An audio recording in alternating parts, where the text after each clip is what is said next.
Good morning. My name is Guy Sneed. I'm from District 2 Roadway Design. I'm giving a small webinar on AUTOTURN. Basically, I'm going to be covering the basics of AUTOTURN and some of the quick and short, easy ways of getting around it. Right now in front of me, I have a design file, just the design file, not the topo, of a new construction on US 90 4-lane. I'm going to be running an AUTOTURN example going around the radiuses in this quadrant. Later on we'll be covering basically a U-turn and why some of these curb cuts we've been putting out here are functional. And then I'll go over running a truck or a vehicle backwards so you can just show how to do parking. First we're going to kick off AUTOTURN, of course. Under roadway apps you have your AUTOTURN. Now it might be different for you. This is our district setup. And now it's not going to kick off.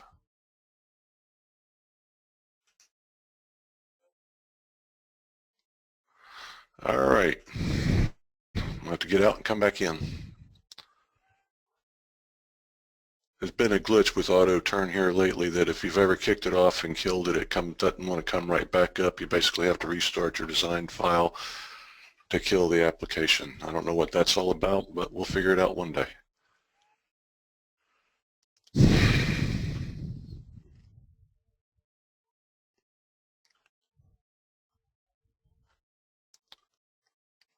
Now let's try that again.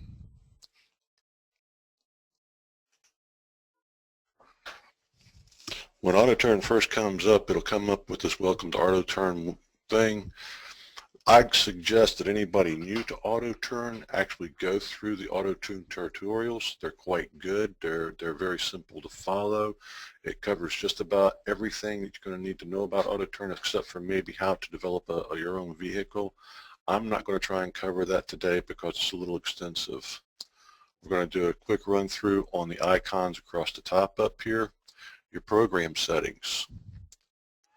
Under general, if you're in feet, of course, set it to feet. You have the options of inches, millimeters, meters, centimeters.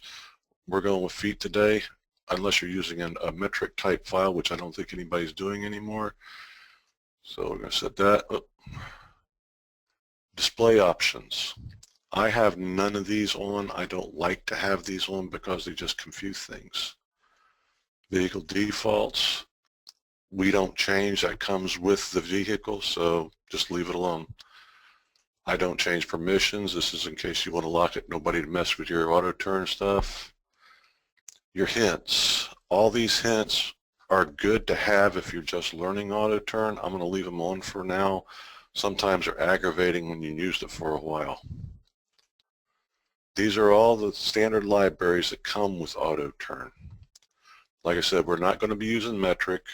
We're not going to be using anything today except for the AASHTO 2004 and there is a Florida IDG 2007 here. The Florida IDG 2007 is the one vehicle we do use in roadway design. That is our design vehicle, basically set by the PPM. I can't remember what chapter it was, but it just makes it easier to turn all these off. That way when you go to looking for a vehicle, it's easier to find. I'm going to leave some of them on just to get on with this. Vehicle libraries we just covered basically. Licensing, that's just the data that comes with it, and this is your contact information. That's all there is in the program settings menu. Like I said, just the general and display options is the only two things you really need to be concerned with. The properties for AUTOTURN. General, I run on current level, that way you can set your default level up here. Your envelopes, well, excuse me, your draw path options, the path stays on constantly. Path icons, I like to leave it off. Vehicle name, I like to leave it off. I like to see my tires and treads. The cargo and the vehicle will come in automatically. Envelopes, I show vehicle body. The rest of it just gets confusing unless you really want to see it. Your body clearance is your outside of your back trailer. Like say if you're running a semi or if you come back later on and decide to build something on your own like a mobile home, It will show the actual mobile home body clearance going around the curve. I don't play with load and load clearance. I'm not really sure what that's for. Your front and rear tires, like I said, you can leave them on or turn them on, but to me they're just more confusing. I don't use hatching. Hatching is also one of those things that would just block up a lot of things that you really don't need. Conflict analysis. This is a handy tool. I'll cover it a little bit later on. And we're going to select our vehicle. For now, I am going to use the Florida IDG 2007. Like I said, this is our design vehicle for truck traffic.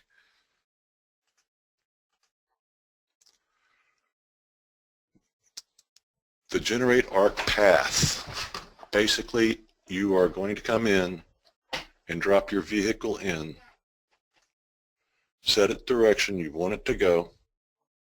You can either do it with the vehicle start angle up here, or you can just click on the screen in the direction you want it to go.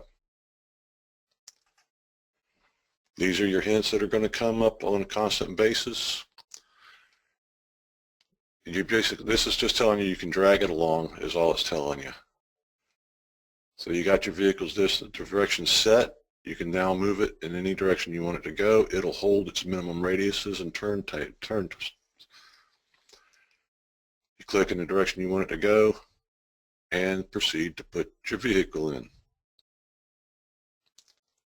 You can zoom in. I like to get my tires about straight with where I'm going. Another help. And then continue to draw. When you get it about where you want it, i.e. your tire is going in the right direction, you can use this force straight line and it will force it to go tangent at that point, or you can leave it off and just keep right on driving. And that sets your auto turn for the generate arc path. You don't have to draw the lines down the middle anymore. I don't know how many people are used to doing that, but a lot of people are used to drawing the line, drawing the arc, and it follows the path. That is no longer necessary. This is the easiest and most simplified ways of getting your auto turn in there without having to do any previous drawing. As you can see, it draws the path to the center. It draws the outside wheelbase and the inside wheelbase. You can see your points of conflict here. You can see your point of conflict way down the road down here. On the next tool is generate corner path. This is even simpler than the last one. What it does is you can place your vehicle, give it the direction you want it to go. Little hint comes up. And up here in the box, you'll see your sweep angle. The sweep angle is the total distance or total direction you're wanting that vehicle to go. It's measured from a line of the vehicle's current travel to the direction you're wanting it to go in. You can measure this angle however you like. I personally like to use the dimension elements and get my angles. Come in here, I'll grab this line and this line. Excuse me, no, that is incorrect. I'll grab this line and this line. Go backwards, guy. And that shows me I'm at 70 degrees. You can fudge it. You can put in the exact angle, whatever way you want it to go. So we'll drop our vehicle back in here again, give it the direction we want it to go. And here I'll put in 70 degrees.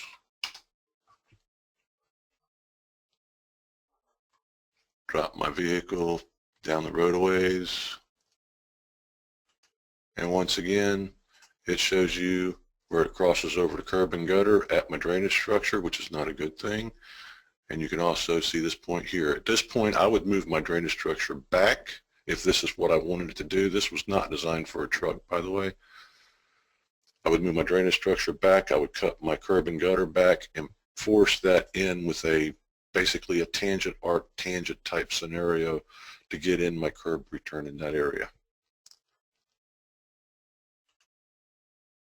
The next one we're going to do is oversteer control corner path.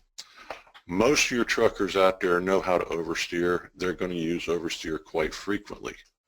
Once again, it is drop the truck where you want it to start, give it the direction you want it to go. Again, it comes up with your sweep angle up here in the top left corner. It comes up with my hints. And you just drop the vehicle in at your final destination. Again, it shows where it's crossing over. You notice it's not as far into the inlet this time as it was the last time. That's because the truck is oversteering. However, my median separator now has to be moved backwards so I can accommodate his front tires coming in. The stop bar will probably also have to be moved back to a point where it's not going to be in the vehicle path. Now, I said earlier we're going to cover what the critical points are, the critical analysis, conflict analysis. If this is turned on, I can set this to EOP, which is our edge of pavement. Hit OK. I'll come back in and drop the same oversteer. Give it the point, give it the direction you want it to go. Drive it in. Uh-oh. I hate glitches. I'm very sorry about that.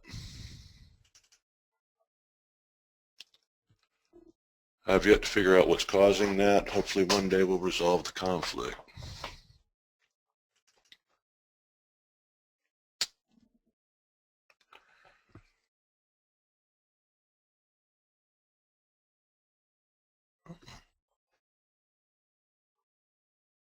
Try this all again.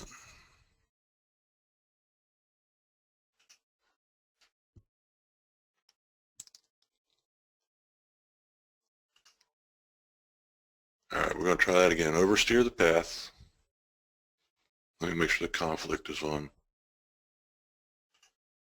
Yes. Oversteer. Put the vehicle in, direction you want it to go.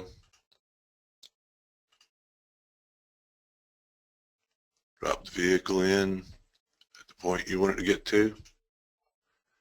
And it automatically tells you right here that you are in a conflict. These are the points it conflicts with. This is a good definition of where your curb and gutter is going to have to be changed.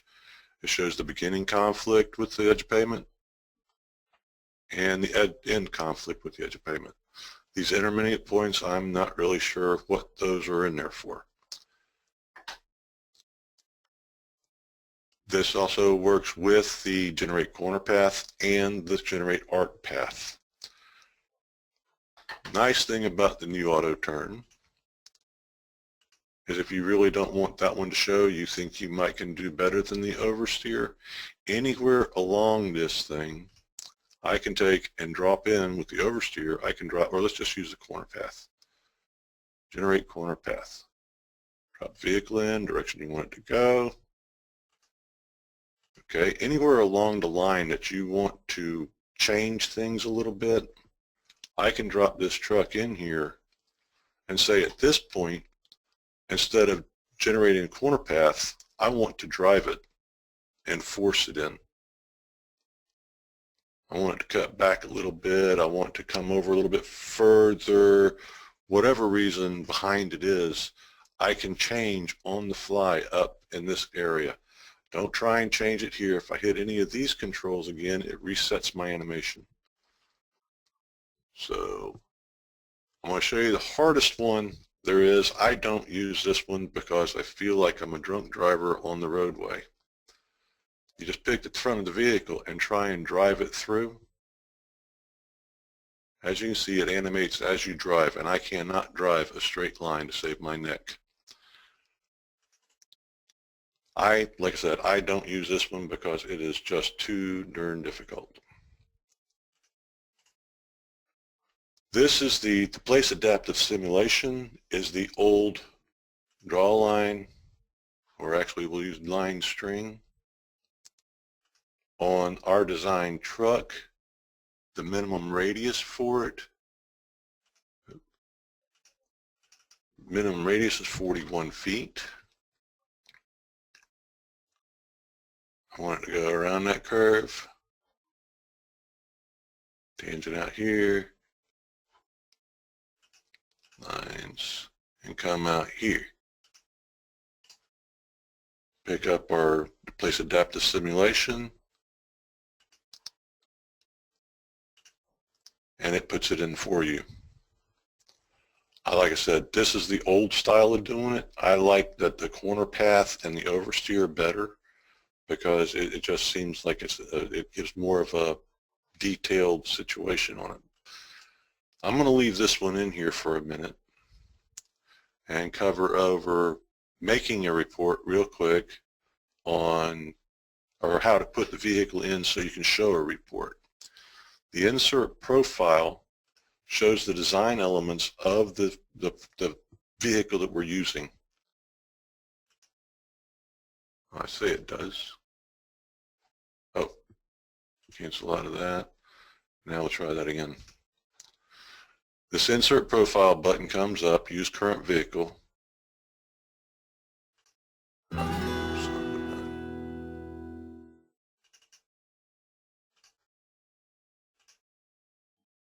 Use current vehicle. As you can see, it comes in extremely large. I haven't found a setting yet that changes this, so basically I just scale it down. I found that a 0.05 works rather well. Place that in my corner, and then I'll place the Handwrite Template. You can show this for the old style templates. I don't know how many people remember that, but if I place it, it is the old style, shows all the turning angles that there are. It gives the description throughout the sweeps, your steering block angles, everything you need to show in your report if somebody wants to come back and check it. Or you can come back and pick it up. We know that our radius is 70 degrees. I can show that 70, turn the rest of these off, place the same thing, and it will show that 70-degree turn with a total 180.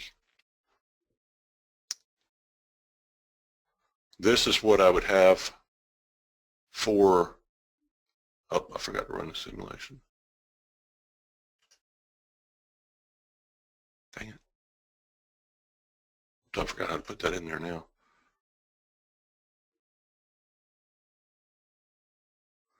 But you can place the vehicle on the path. All right. Maybe it won't work with that one. We'll do the oversteer again.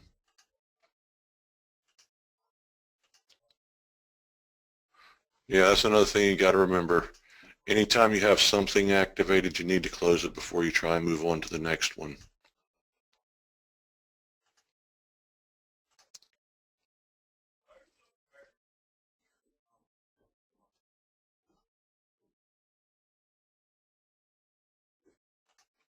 This is getting aggravating.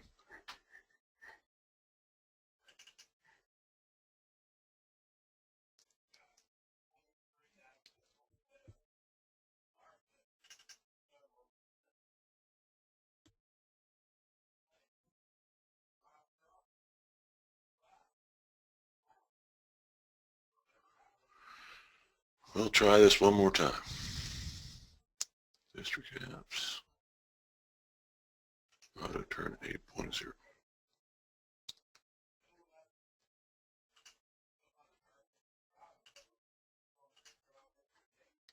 We'll put it in standard. Place the vehicle, direction you want it to go, where you want it to go to.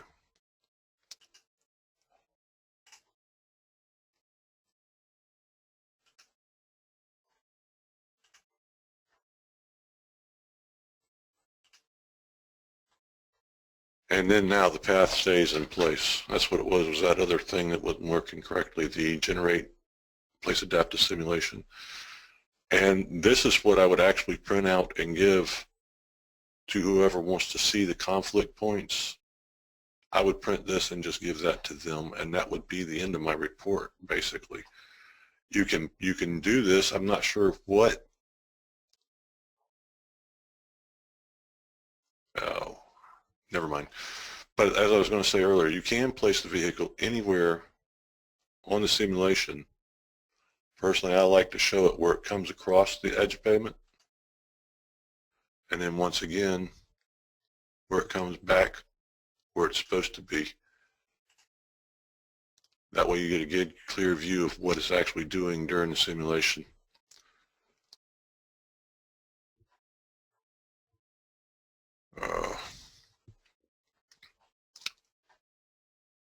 Next thing I'm going to try and do is, one, there's no way a semi-vehicle can make a complete U-turn using these turn lanes. We have done proven that.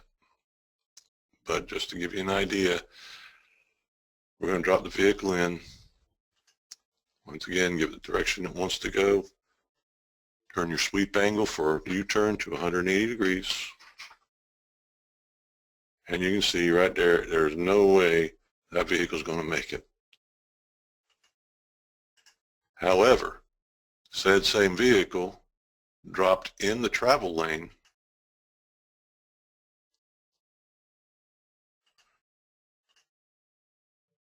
using the intersection, then do the drive around,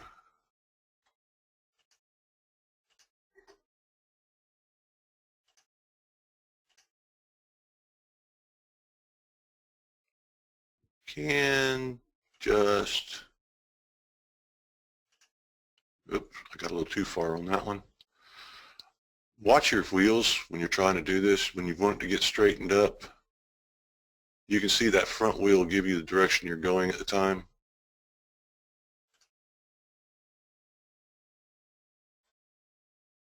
What are you doing? Once you get your wheel straightened out, once again, you can force this straight line and place it further down the road. And as you can see, we got minor conflicts, but they're not actually hitting the face of the curb and gutter. This one, there was no way. We'll go ahead and delete it out. I know it's not really a good idea for trucks to be making a left turn, not being in the turn lane, but this is something that is functional that they could use to show that they can do a U-turn using a semi-vehicle on the road. Now we're going to go into another fun portion of it. We're going to use the AUTOTURN version. I was asked to do an ambulance turnaround pad once for a certain person that was part of the right-of-way agreement. So I used basically let me run that through again. I used the SU vehicle, it was a single unit truck. It had the same basic configuration as the ambulance they were talking about using. It has the same steering lock angle. It had the same dimension from tire axle to axle, and the actual vehicle was the same length. So the look of the vehicle didn't really matter. It was just the actual configuration, steering lock, and length and width of the vehicle that all that really mattered. So I'm going to come back here. I'm going to pick a driveway. Just about any driveway will do, really. But we're going to take this one right here, and we're going to take a vehicle, and we're going to put it into the driveway to begin with. Place the vehicle, direction you want it to go. I want it to come in at 90 degrees. Drop the vehicle in place. Now, say the building is over here and you want to back up to it. This is when I go back to my generate arc path. Oh, I used the wrong command, guys. I told you not to do it. I did it myself. We're going to place the vehicle again.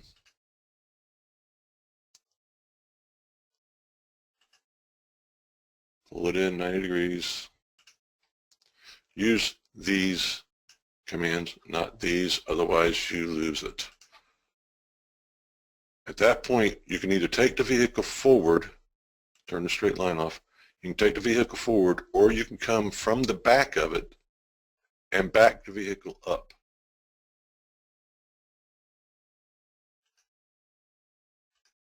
Once I had it backed up, I wanted to go forward again and basically show that it could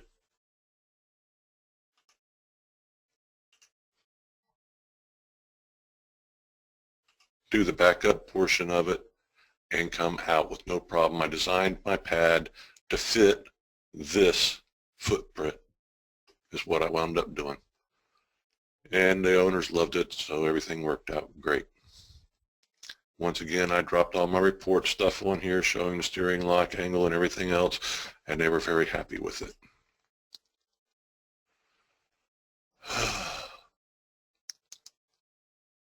The generate report, I have yet to figure out what they tried to come up with this. If you use it,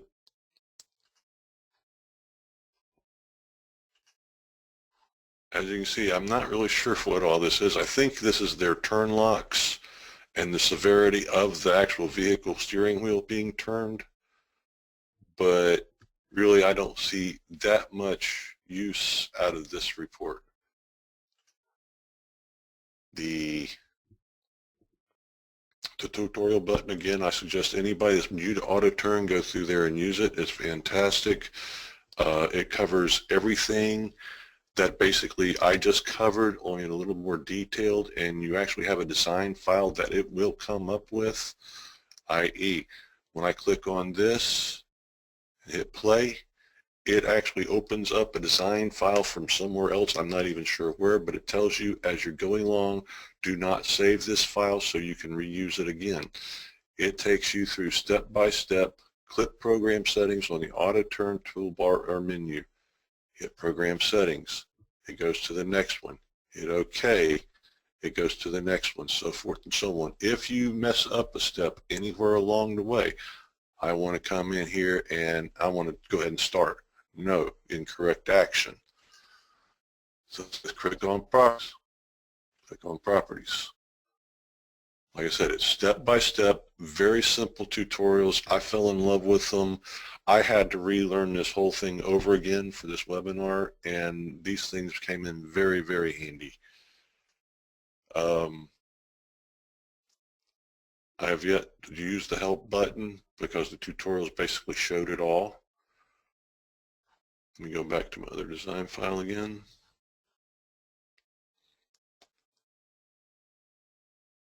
The regenerate simulation, that's for when you have something like this one. I want to get back to that or whatever.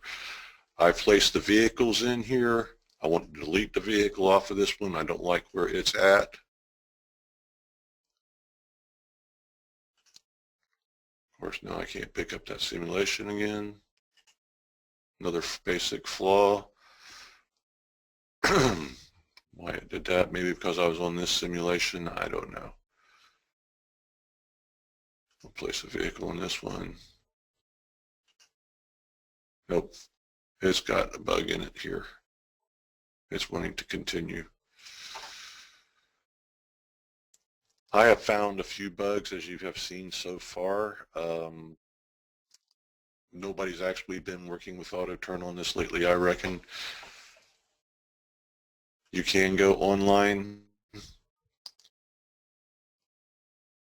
and basically talk to them.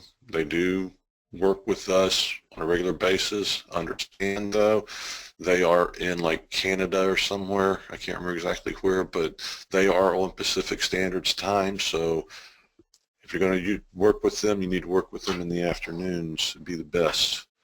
I've had a lot of success in dealing with these people. They're nice to work with.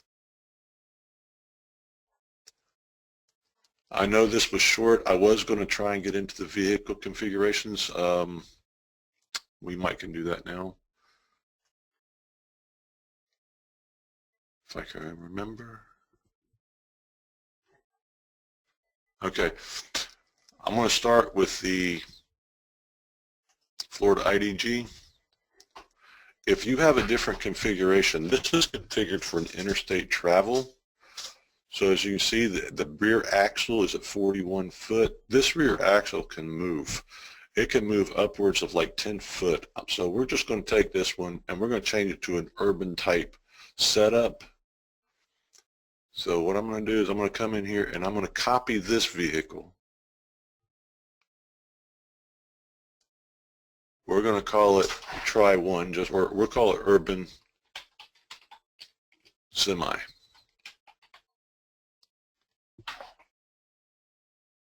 .41 foot, I'm going to move that axle up, say 7 foot, so we're going to move it to 34 foot.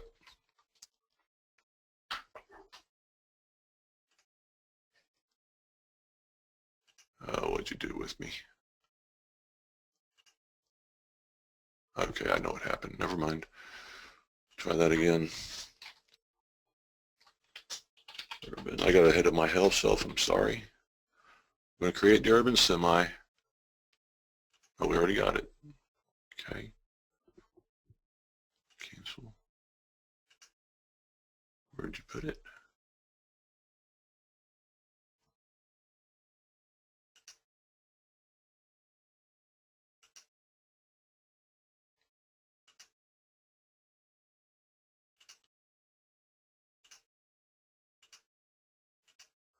You can see there are a lot of vehicles in here.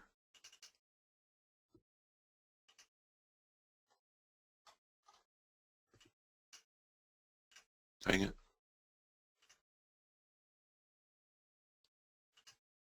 Libraries and custom.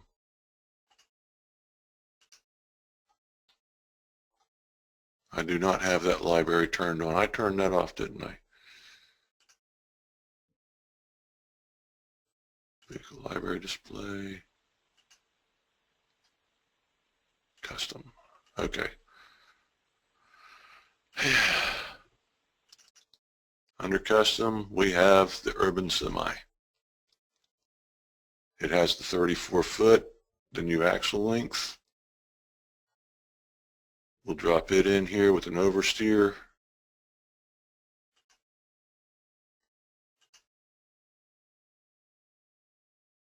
Change our sweep angle to 70 degrees. Place the vehicle where we want it to go. And I really don't see that much difference. They told me it would be a lot of difference, but personally I don't see it. But you can see the axles are different.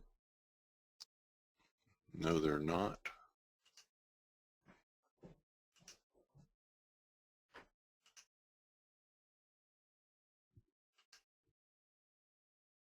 We'll drop this one in.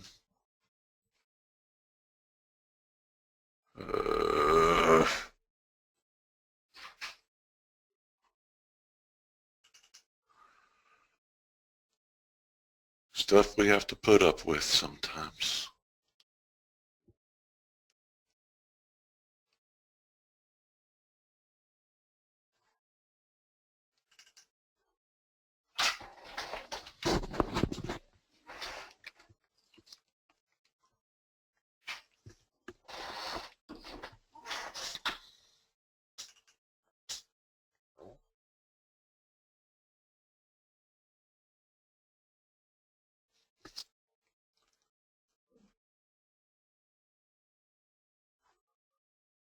Okay.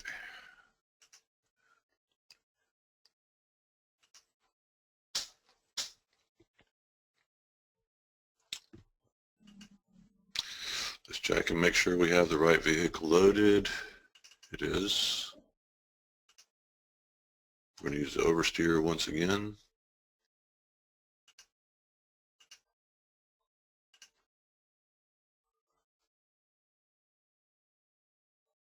Drop where we want it to go. And as you see, the conflict points did change drastically. If you remember, our last conflict points on the large interstate truck was at this point down here. So our urban truck does have a little bit better turn radius on the inside. He doesn't eat up as much of the curb. We'll have to do less change to the curb. Maybe all we have to do to this one is change the radius just a tad. But that is just playing with the vehicles inside. Once again, we'll go back and play with this one some more.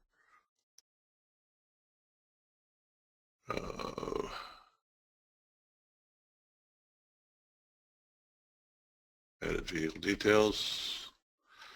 You can change the pencil placement. This showing it shows right here, this red triangle is that we're on the front part of the trailer, of the vehicle. This is in two parts. That is defined, where is it? Right here, you got current part data 1 of 2. To change to part 2, you come at 2 of 2. We can change the width of this vehicle. We can change the steering, or the length, the total length, the pivot point. If we want to change the pivot point, you can go up here and say we want this at -3. I think this will work. No, has to be 0. Yeah.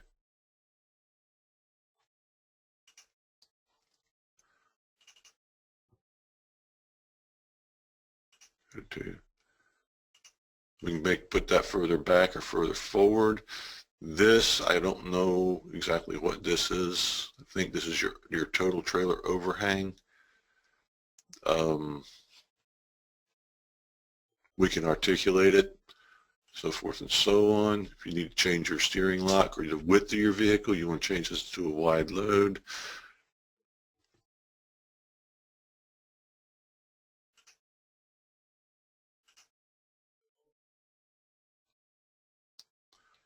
Your defined loads, these are basically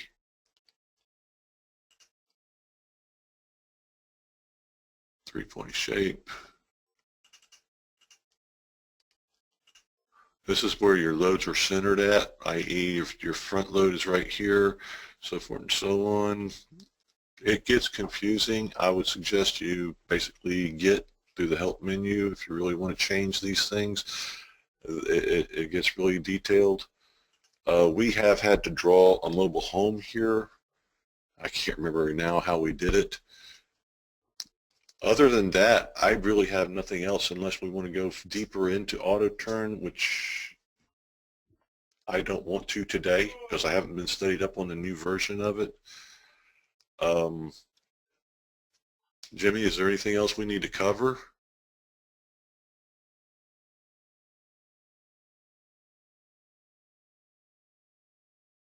James? Anybody home? Sorry about that.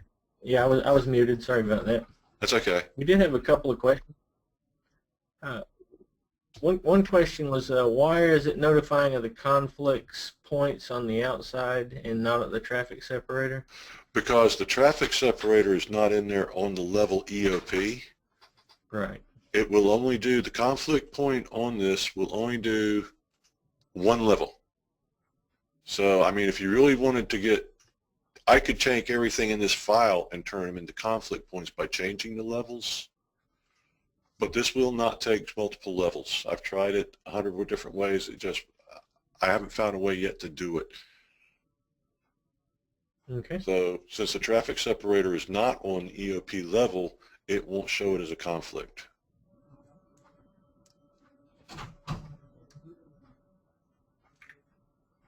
And I think you actually answered another one there that we hadn't typed in yet. It was discussing the basically the vehicle design. You know, can the tractor trailers turn tighter than the swept path and all that? But you can see, you know, when you was going through the different vehicle designs, how all that's configured. Correct. So I believe that was answered. But understand that this 62FL is our design truck. If you change the steering angles, the steering lock angles, or anything like that, it's no longer in our realm. Right. And there was one more question that asked which button that you use to place the simulation. Which one? You're talking about I believe, yeah, it was when you was placing the extra report and all out there on the side. The generate template is the one on this side. That is your template model. And this one is your profile. That is the insert profile. Is that what we're talking about? Or are we talking about placing the vehicle on the run? That was something else I wanted to show too. This run animation, the old way used to be better in my opinion. I'd like to get it changed back because you had a couple of different things you could run by. You could show the vehicle at different intervals or speed. This one, as we run the animation, it's very, very fast and it goes away, which was something else I wanted to cover as well, and I'm very sorry. On your preferences or your properties, was it in general? Where was that at, guy? Come on.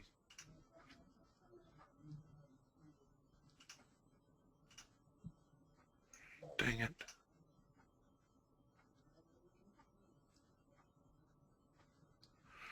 I found it, now I've lost it again.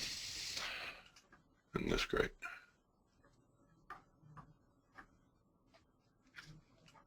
Because where was in properties? Somewhere you can set the vehicle on where it actually shows up at and how often the interval it shows up. And now I've done lost it again.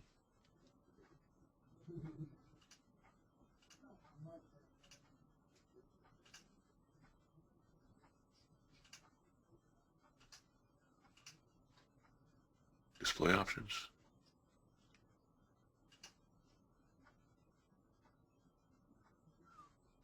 I'm pretty sure it's in display options. I just got to find it again.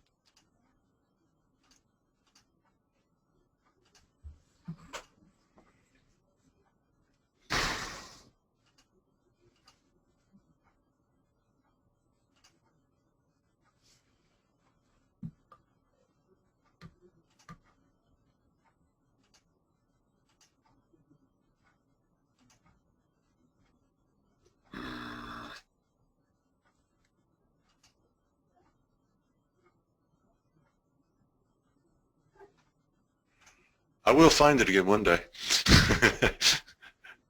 Any other questions, Jimmy, while I'm looking for this? Yeah, going back to the previous one about placing the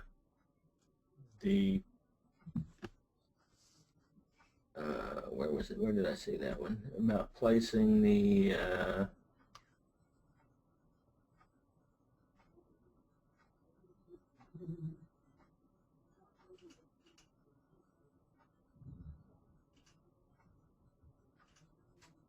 to place the simulation. He was referring to placing the vehicle on the run. Okay, that is this one right here where it says place vehicle. It's right next to the run animation. You place the vehicle, you pick the path that you want you can run show, and it places, you can place the vehicle anywhere along that path that you want to see it. Okay, good. I want to show it here, and here, and here, so forth and so on. What I was trying to get at earlier, don't tell me I've done lost it again.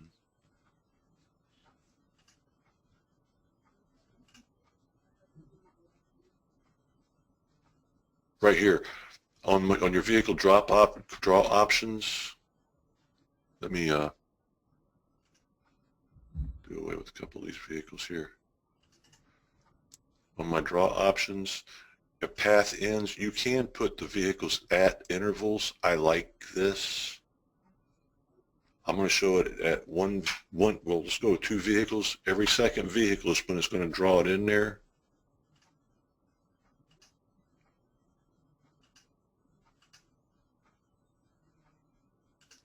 We'll rerun that path one more time.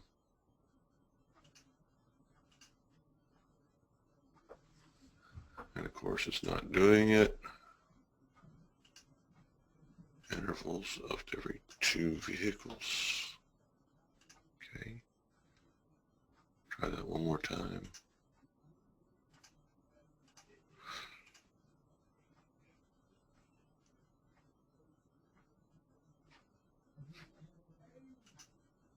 And as you can see, every 2 vehicle increments, it's going to put the vehicle in there for you. I like that a lot. My boss man seemed to like it a lot. Another thing I wanted to cover I forgot about, you can see I've got 2 different vehicles out here. I've got one, let me delete this one. Dang it. Let's place this one with the short wheelbase.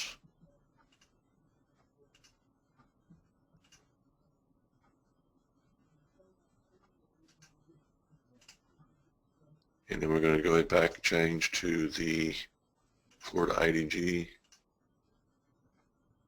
And we'll place this one behind it.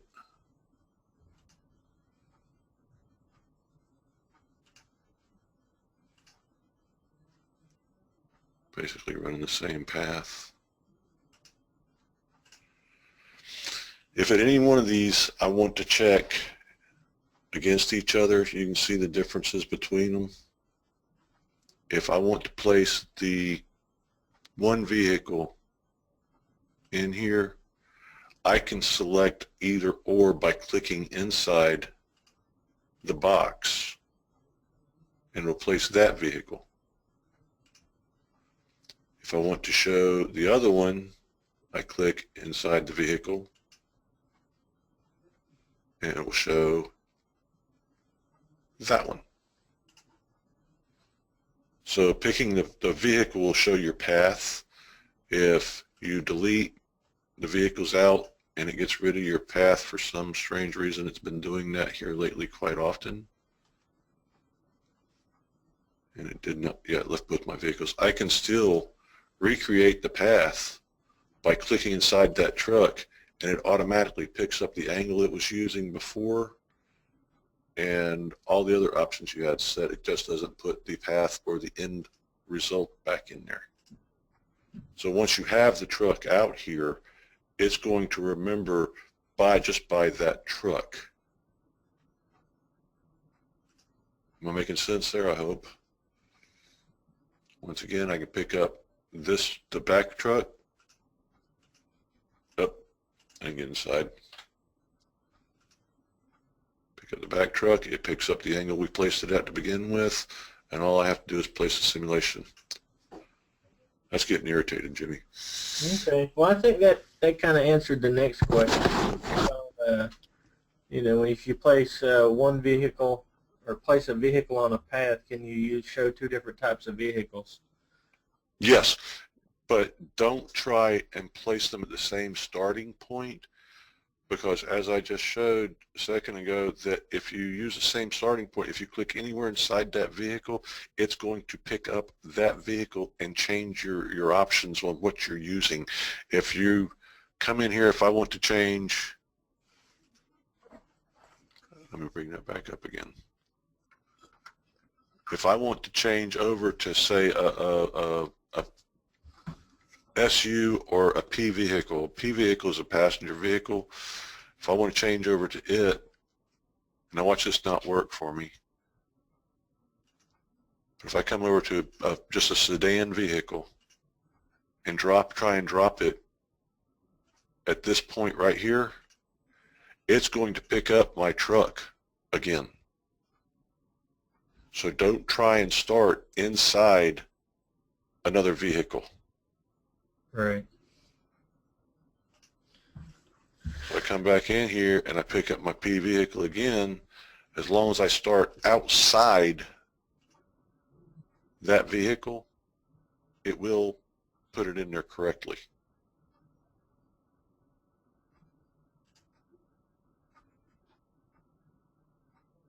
Yeah. We'll do this one real quick. Like these little curb cuts, we found out that a turned passenger vehicle would not make a U-turn by using auto turn. They wanted me to prove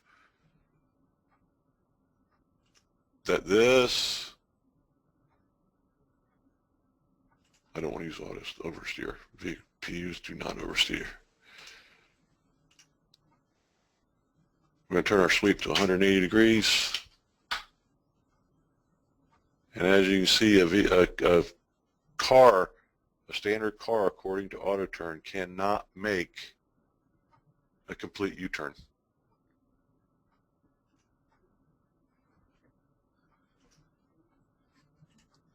It has to have a curb cut or a cutout.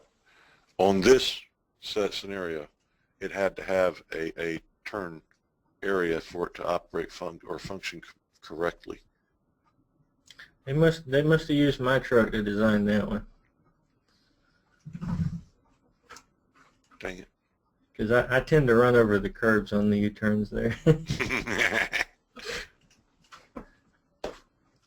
Okay, I think that's got most of them there. My biggest suggestion, if you're new to AUTOTURN, is to use the tutorials. Go through it a little while. It doesn't take very long, and it's quite a helpful learning tool.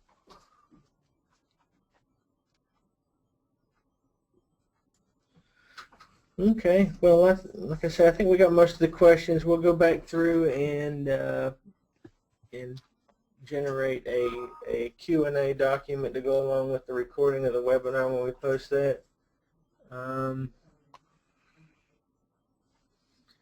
Had one last question just pop in here. Does the FDOT specify any standards of setting speed in AUTOTURN while design vehicle is turning? No, there is no set specification. As you saw on most of my simulations, we'll pull up the big semi again. I'm using it in the most drastic scenarios. I'm saying this truck is not going to do over 6 miles an hour, which probably will be, but 6 is pretty fast. I haven't seen a big separation between 6 and, say, 3 or 4. If I change this up here to, say, 3, there's no real big difference. And in your steer a path, you'll also know it says turn wheels from stop. If you use that, it's going to drastically change how this vehicle functions, because it's now saying that I'm going to stop here and I can turn my wheels immediately. Whereas if I use, come on baby,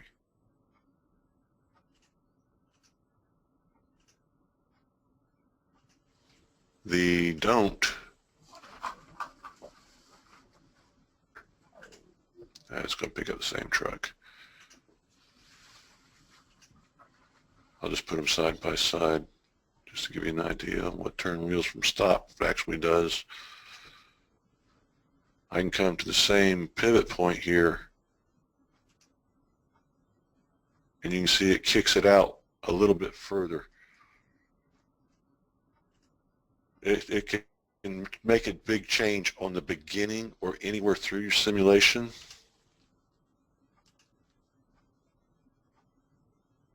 Come here, go here, and let's turn wheels from stop again. If I come to here and try and go back, it goes back immediately. But you can see that through your steering path.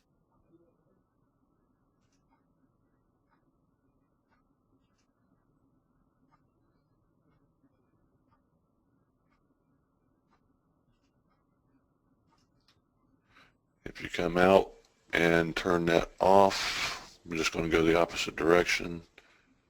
We'll do an immediate turn and then back to another immediate turn. It's more of an arc where you see these solid clicks. That means that driver came to a complete stop, cut his wheels all the way to the left, got to here, came to a complete stop, turned his wheels all the way to the right. This is the process of turning the wheel throughout his movement maneuver. If that's answering your question at all. Okay. If you crank it up, which is another beauty thing,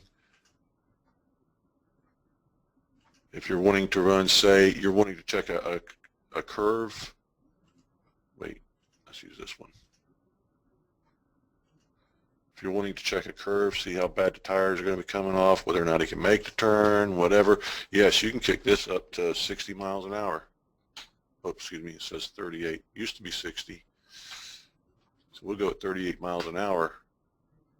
And you can see it drastically changes how that truck can function at 38 miles an hour. That is your tightest turning radius right there. So yeah, the speed can make a difference. I normally draw it at 6. 6 is usually a pretty good speed for a person trying to go through an intersection. From 6 to, say, let's just use 3. You can see the tightness he can go. We'll change that back to 6. It really doesn't change it that much. We go to 15. It starts getting a little larger. So 6 to 3 is usually about the same, I've found. But once you start getting over, say, 6 to 10 miles an hour, it starts changing the total radius it'll be able to turn.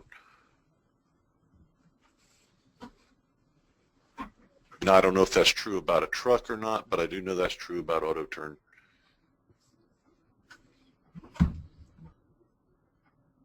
Okay, well, you've covered a lot, Guy, and we appreciate you for doing this for us.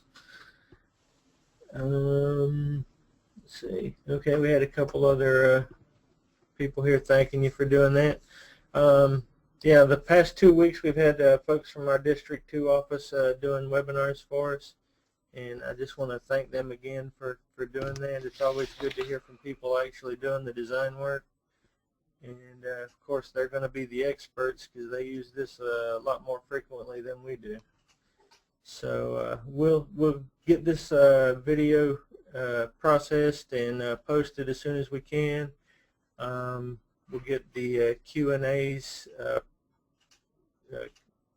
downloaded and get a document to post along with the video there. And I guess next week we'll be talking about printing, so look forward to seeing you then. All right. Thanks, Hey, Guy.